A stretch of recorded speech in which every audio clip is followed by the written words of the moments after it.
Matagumpay na inulunsad ng Northern Police District ang kick-off seminar on disaster preparedness and awareness bilang bahagi ng paghahanda para sa nalalapit na tag-ulan. Layunin ng aktibidad ng palakasin ang kahandaan at kakayahan ng mga kapulisan ng Northern Police District sa pagtugon sa iba't ibang uri ng sakuna at emergency situations. Personal na dumalo si Acting District Director Police Brigadier General Ben Liner L. Capili kasama si Police Colonel Charlie A. Cabradilla at si Mr. Emmanuel G. De Los Santos na nagsilbing lecturer at resource speaker ng naturang seminar. Sa kanyang mensahe, binigyan diin ni Police Brigadier General Capili ang kahalagahan ng pagiging handa, disiplinado at maagap na pagtugon ng bawat pulis sa oras ng kalamidad. Dapat ikaw ay physical fit.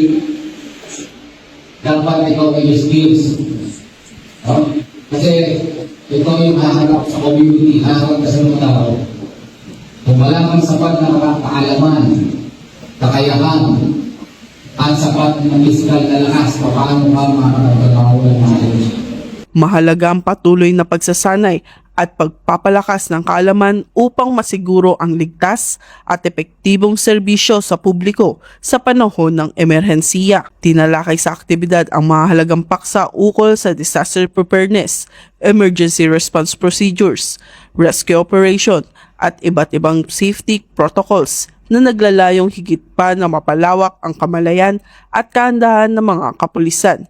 Ang gawaing ito ay patunay ng patuloy na dedikasyon ng Northern Police District sa pagpapalakas ng kahandaan, disiplina at kakayahan ng bawat alagad ng batas tungo sa mas epektibong paglilingkod at pagprotekta sa mamamayan sa oras ng pangangailangan.